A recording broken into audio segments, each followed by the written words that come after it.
Okay, so this is problem number 27 on the review. It says to find the exact value of each expression. And the first question is find the exact value of cosine of 480 degrees.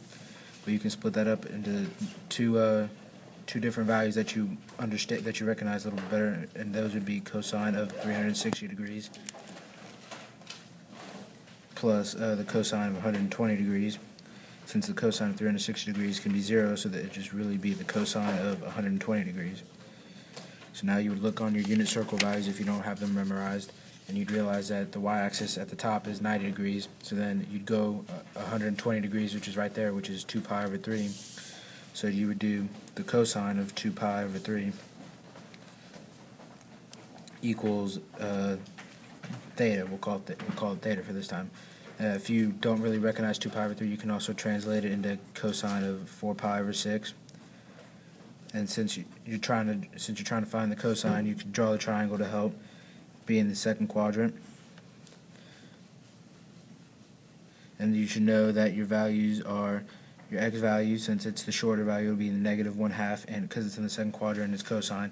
And the long part would be radical 3 over 2, because those are the values of the unit circle. So then you'd look for the cosine of 4 pi over 6, and it'd be negative 1/2. It'd be negative 1/2 over 1, which gives you your answer of negative 1/2. Now the next question is the cotangent of 10 pi over 3. Well, cotangent of 10 pi over 3, that's really just the cosine over sine of 10 pi over 3. And you can look on the unit circle value to help you decipher what 10 pi over 3 is. And you'd realize, okay, so if you're counting by pi over 3, you have 1 pi over 3 here, 2 pi over 3s, 3 pi over 3s, 4 pi's over 3s, and then 5 pi, and then 6 pi, which is at 2 pi. So you're already around the circle once. So you could write the cotangent of 10 pi over 3 as the cotangent of 6 pi over 3 plus 4 pi over 3, and the cotangent of 6 pi over 3 is 0, so they'd really just be the cotangent of 4 pi over 3, which you would look on the unit circle, and you'd realize that that's in the third quadrant. So you'd draw your triangle to help you, and since it'd be in the third quadrant, tangent will be positive. Draw your triangle. So you'd realize that the values for the triangle or x-axis would be negative 1/2, and along the y-axis it'd be radical 3 over 2.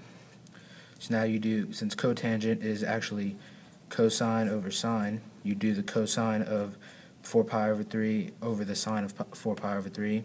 So the cosine of 4 pi over 3 is negative 1/2 over, and then the sine of 4 pi over 3 is radical 3 over 2.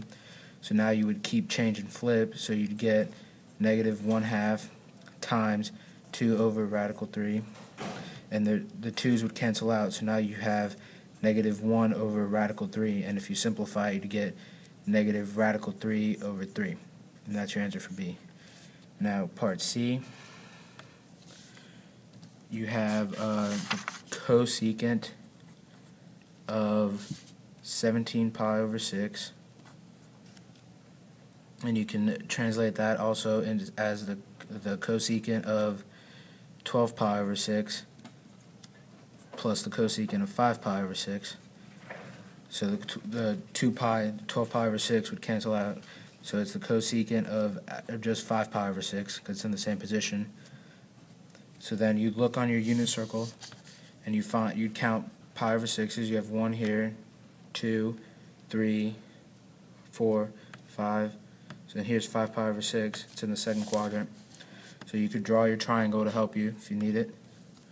It's in the second quadrant, so you get this right here.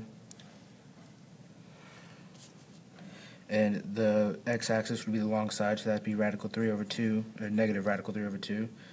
And then the short side would be 1/2. And now you do,